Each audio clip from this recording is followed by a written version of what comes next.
മലയാളിക്ക് ഏറ്റവും പ്രിയപ്പെട്ട ഭക്ഷണം ഏതാണെന്ന് ചോദിച്ചാൽ പൊറോട്ടയും ബീഫും എന്നാകും കിട്ടുന്ന ഉത്തരം. മലയാളിയുടെ ദേശീയ ഭക്ഷണം എന്ന് പറഞ്ഞ് കളിയാക്കാറുണ്ട് ഈ ഭക്ഷണത്തെ. ഇത് കേൾക്കുമ്പോൾ തന്നെ നിങ്ങളിൽ പലർക്കും പൊറോട്ടയും ബീഫും കഴിച്ചാലോ എന്നുള്ള ആലോചന വന്നു തുടങ്ങി കാണും. അങ്ങനെ പേടിപ്പിക്കുന്ന കാര്യങ്ങളല്ല കേട്ടോ പറയാൻ പോകുന്നത്. നമ്മുടെ അറിവിലേക്ക് സൂക്ഷിക്കാനുള്ള കുറച്ച് കാര്യങ്ങളാണ് പറയുന്നത്. നമ്മുടെ പൊറോട്ടയുടെ ഏറ്റവും അടുത്ത കൂട്ടുകാരനായ ബീഫ് കൊളസ്ട്രോൾ കൂട്ടുന്നതിൽ മിടുക്കനാണെന്ന കാര്യം എല്ലാവർക്കും അറിയാവുന്നതാണ്.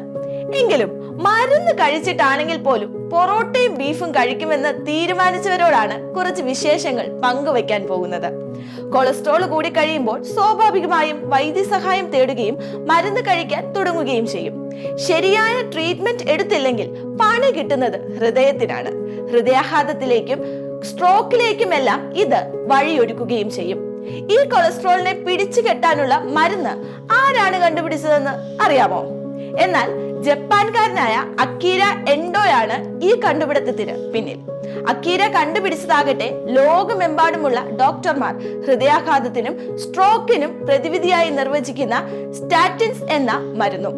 ചരിത്രത്തിലെ തന്നെ സുപ്രധാന നാഴികക്കല്ലായ 1928 പെൻസിലിന്റെ കണ്ടുപിടുത്തത്തിന്റെ ചുവട് വെച്ചായിരുന്നു മറ്റൊരു കണ്ടുപിടുത്തം ഉടലെടുത്തത്. 1973 പ്രൊഫസർ അക്കീര ഹൃദ്രോഗവും സ്ട്രോക്കും ഉണ്ടാകുന്നതിന്റെ സാധ്യത കുറയ്ക്കാൻ സഹായിക്കുന്ന സ്റ്റാറ്റിൻസ് എന്ന മരുന്ന് കണ്ടുപിടിച്ചിരിക്കുന്നത്. ബാഡ് കൊളസ്ട്രോൾ എന്നറിയപ്പെടുന്ന LDL, അതായത് ലോ ഡെൻസിറ്റി ലിപ്പോപ്രോട്ടീൻസിന്റെ ഉൽപാദനം കുറയ്ക്കാൻ സ്റ്റാറ്റിൻസ് ആകുമെന്ന് കണ്ടുപിടുത്തമാണ് വഴിത്തിരിവായത്. 1960 ജപ്പാനിലെ ഫാർമസ്യൂട്ടിക്കൽ കമ്പനിയായ സാങ്കോയിൽ ഗവേഷകനായിരിക്കുമ്പോഴാണ് അക്കീറ അനവധി പേരുടെ ജീവൻ രക്ഷിക്കുന്നതിനിടയാക്കിയ സ്റ്റാറ്റിൻസിന്റെ കണ്ടുപിടുത്തത്തിലേക്ക് എത്തുന്നത്. വർഷങ്ങളോളം ആയിരക്കണക്കിന് ഫംഗസുകളിൽ നടത്തിയ പരീക്ഷണമാണ് കൊളസ്ട്രോൾ കുറയ്ക്കാൻ സഹായിക്കുന്ന മരുന്നിലേക്ക് എത്തിച്ചത്. സൂക്ഷ്മ അണുക്കളെ ആസ്പദമാക്കിയുള്ള പഠനങ്ങളിൽ ചെറുപ്പം മുതലേ പ്രൊഫസർ അക്കീരയ്ക്ക് താല്പര്യമായിരുന്നു.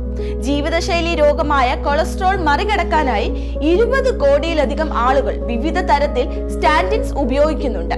1987 ആദ്യ സ്റ്റാൻറ്റിയായ ലോവാസ്റ്റാറ്റിൻ ചികിത്സാർത്ഥം UAE ഉപയോഗിച്ചു തുടങ്ങുന്നത്. കൊളസ്ട്രോളിന്റെ അളവ് ക്രമീകരിച്ച് ഒട്ടനവധി പേരുടെ ജീവൻ രക്ഷിക്കുന്നതിന് പിന്നിൽ പ്രവർത്തിച്ച അക്കീര എൻഡോ നൊബേൽ സമ്മാനത്തിന് അർഹനായില്ല എന്നതിന്റെ ശാസ്ത്ര ലോകത്തിൽ നിന്ന് വിമർശനങ്ങൾ ഉയർന്നു. ഇത്രത്തോളം അത്ഭുതകരമായ ഫലങ്ങൾ നൽകുന്ന മരുന്നുകൾ വിരളമായി മാത്രമാണ് കഴിഞ്ഞ കുറച്ചു വർഷങ്ങൾക്കിടയിൽ കണ്ടുപിടിക്കപ്പെട്ടിരിക്കുന്നത് എന്ന് ബ്രിട്ടീഷ് ഹാർട്ട് ഫൗണ്ടേഷൻ മുഖ്യ ശാസ്ത്രജ്ഞനും മെഡിക്കൽ ഓഫീസറുമായ പ്രൊഫസർ ബ്രയാൻ വില്യംസ് ഒരിക്കൽ പ്രതികരിച്ചു.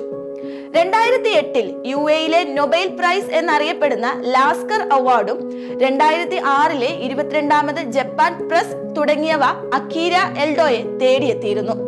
നൊബേലിനൊന്നും കാത്തു നിൽക്കാതെ അക്കീര ജൂൺ 5 വിട പറയുകയായിരുന്നു. പ്രൊഫസർ അക്കീര സേവനമനുഷ്ഠിച്ചിരുന്ന Tokyo university of agriculture and technology തന്നെയാണ് മരണവിവരം പുറത്തുവിട്ടത്. അർഹിച്ച അംഗീകാരം അക്കീരയെ തേടിയെത്തിയില്ലെങ്കിലും ലോകമെമ്പാടുമുള്ള കൊളസ്ട്രോൾ രോഗികൾ അദ്ദേഹത്തിന്റെ ദീർഘകാലത്തെ പ്രയത്നത്തിന്റെയും പഠനത്തിന്റെയും ആകെത്തുകയായാണ് മരുന്ന് ഉപയോഗിക്കുന്നത്. പക്ഷെ ഇന്നും അക്കീരയുടെ പേര് ഭൂരിഭാഗം പേർക്കും അജ്ഞാതമാണ് എന്നതാണ് വേദനിപ്പിക്കുന്ന ഒരു സത്യം. എന്തായാലും അക്കീരയെ ഓർക്കാനായി കൊളസ്ട്രോൾ വരുത്തണ്ട കേട്ടോ. പൊറോട്ടയും ബീഫിനുമൊപ്പം അല്പം വ്യായാമവും ആകാമെന്ന് ചുരുക്കം.